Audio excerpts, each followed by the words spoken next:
What is going on, my peoples, and my plant people? So, we're going on another tour. So this here is the Victorian, and the Victorian of Atlanta. They have two different places, but I went to the East Atlanta plant store, and I went there because they have a sidewalk sale. So I'm gonna show you just a little behind the scenes of that. You get to see their shop and stuff like that. Now typically I do not shop here. I usually am pretty loyal to FLORA FAUNA, but the Victorian has definitely had some gems. They definitely have some bangers or whatnot, and I'm sure you'll see a few of them in here. Definitely had some really good discounted prices. It was pretty much like they were getting rid of plants that looked a little banged up, or plants that just don't look too happy. So they put them on 40% to about 80% on a discount or whatnot. I did pick a plant up or whatnot, but other than the plants, there were things there like paintings. There are things like plant pots that were there, and then there is kind of like a thrift store in the backside that you'll see. Definitely had some really good storefronts and some definitely dope different shops and stuff like that. So it was pretty cool to go there. I got a chance to vibe with Autumn when I was there. She came by. She lives a little bit closer to it than I do. So it's pretty good to see her again. You know, we chatted up and all that little stuff like that. So without further ado, I'll go ahead and I'll show you a little bit of what I got to see. So yeah, check it out.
So I hope y'all enjoyed that tour.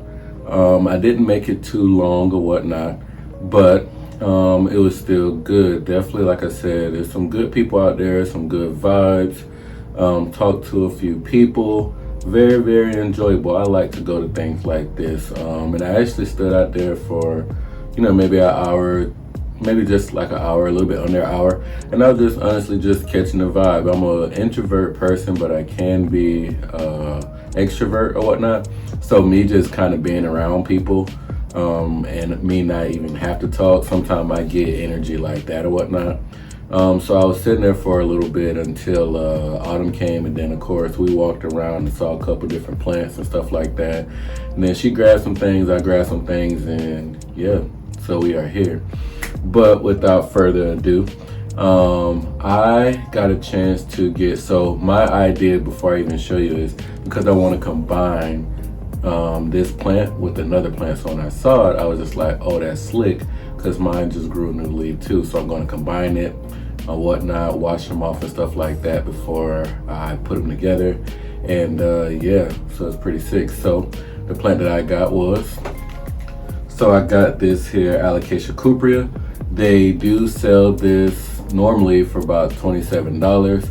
It was on discount for about 15 bucks. So that to me, of course, is a steal. I'm going to get it every time or whatnot. So like I said, I just got a new leaf on mine. Here is mine. Here is mine or whatnot. So if you can see that new leaf, like real glossy and sexy or whatnot, put it in front of my face so it can focus better. But it's looking really good, right? It's looking real sexy. Definitely gives me that cuprea, alien-like leaf. This is what attracts me to it or whatnot. It may not stay like this for a long time. I don't think I look at it for a long time to really tell you too much. But yeah, so what I'm gonna do is I'm gonna go wash both of these off with some Dr. Bonners or whatnot. I'm gonna get this plant out of here. It is in a soil mix or whatnot, because I'm pretty much going to put it in a kind of forest mix or whatnot. I got a mix of Sphagnum moss, orchid bark, perlite. It has a little bit of stratum in there just because I had the perlite and the stratum together. It has some leca in there, and I have pretty much like 50% of peat moss in there. Did I say sphagnum moss? Yeah, peat moss in there. The reason that I got 50% peat moss in there is because peat moss is very water retentive or whatnot. At the same time, everything else will keep it airy. So I want to do that for the reason that I want the bulbs that comes from the cuprea. Whenever I do alocasias in full leca, I typically lose bulbs unless they reach to the top. And then these right here are pretty tall. So what I'm going to do is find me a nice round vase, which I have a vase already in mind. I'll put these a little bit lower or whatnot in the pot together, and then combine, it'll look really good. So take the cuprea out first just to check and see if I have me some bulbs in here. That's one really great thing about alocasias. No matter what alocasia you get, if you treat it right, it will grow bulbs. That's just how it works. I don't think it works off of fertilizer and all the other stuff like that. I think that they are just invasive and they will multiply. So even at the top right now, I kind of see alocasia bulb. It is pretty small, however, and I may leave it on there. I'm just gonna see. So right now, I'm gonna clean this up, and then I will go ahead and I'll go ahead and take this out.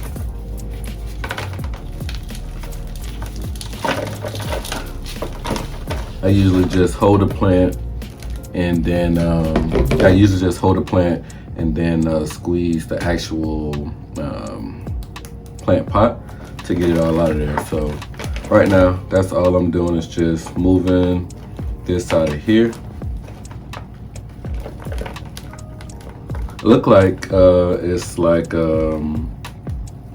soil with a lot of sand is what I'm noticing here. Yeah, it is a lot of sand. I'm not sure what kind of mix this is, but I typically do not like these type of mixes just because the way that I pot or whatnot. But you know, to each his own. To some people this may be really great. To me, I just like my plants a certain way, or I like my plants in a certain way. So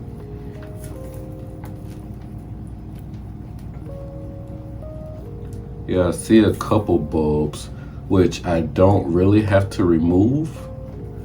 I know people typically do remove them, but I think I'm gonna try to leave it on there. So let's see how well that works once I start to wash these off. I guess the reason, and that's what I wanted to find right there, because I think this has a little depth plug, if you can kind of see right there, that little chunky chunk thing. That right there will suffocate a plant. But I mean, that's how they kind of grew up. So it's not so bad, but I know that most plant people just go ahead and remove that, especially because of the mix that I'm going to put it in. I don't want that to somewhat hinder it. I'm just go ahead and remove that. I'm trying to be gentle so that I do not knock any bulbs off, because like I said, I want to keep the bulbs, and these roots are really, really good. So the potting medium that I'm going to put it in is going to be really good too. They look really good for water retentiveness too. Oh, I knocked one off. But I'll just put it in the soil with the plant itself. So go ahead and take off this stuff here so that some roots can formulate in here. Because I'm gonna try to dig it deeper or whatnot. So this right here won't really help as much.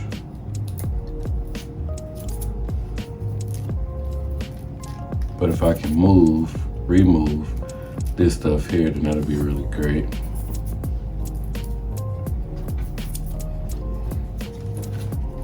Yeah, we want those roots to formulate, but I believe those sheaths will block it from formulating.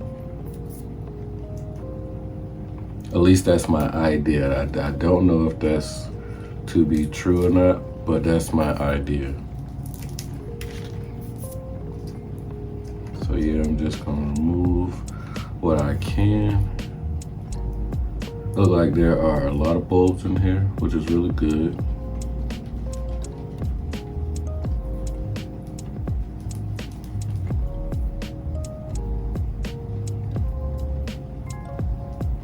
Yeah, that's really sexy. Okay, so now I will go to the sink and wash this bad boy off. Make sure I get the bulb. Okay, so now we're gonna go and wash it off. Here we go.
Okay, so I have this here vase here that I got from the Goodwill, as you see, for about $2 or whatnot. So I'm going to use this one, and the reason that I'm going to use this one is because of how tall it is or whatnot, and then it doesn't take up so much room or whatnot.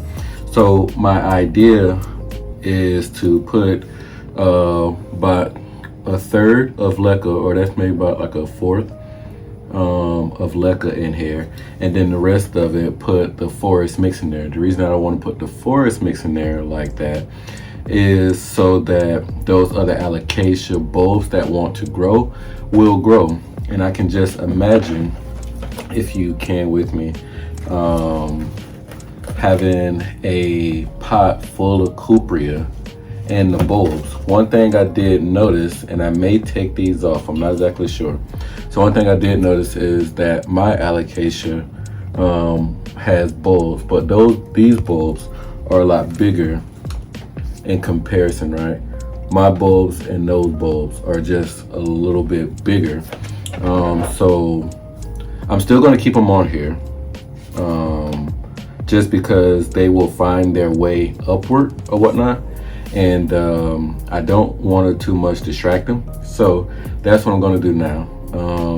I just need to grab some leca, and I'll be right back, and I'm gonna throw it in there and whatnot. So we'll just chill out, you know what I'm saying? All right, so I have my Spagnomoss moss here.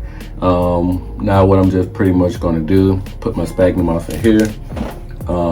I have my, what I want to call like an airy little forest kind of mix or whatnot. The reason I call it forest because I actually use like orchid bark other than reptile bark, and it just give it a different look to me. It's probably just the same stuff, to tell you the truth.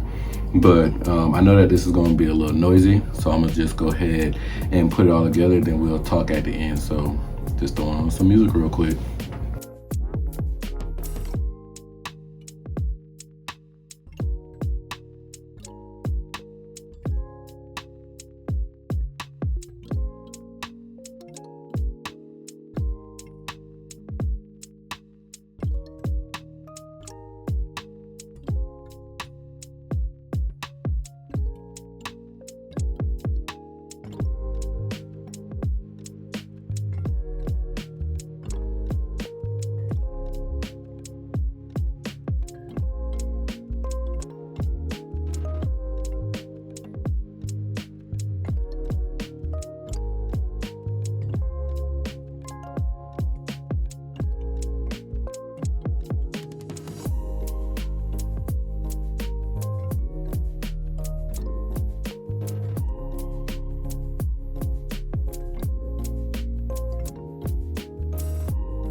And that is pretty much going to be it.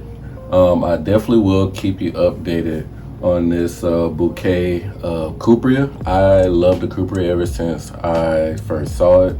So I'm hoping that I can grow bigger and bigger ones. I definitely left the bulbs in there, so they're going to be able to grow out of here too. I'm pretty excited for it. But yeah, that's pretty much it. So thank you for coming by. Definitely like, subscribe. It definitely helps the channel. And as always, love, peace, and plants.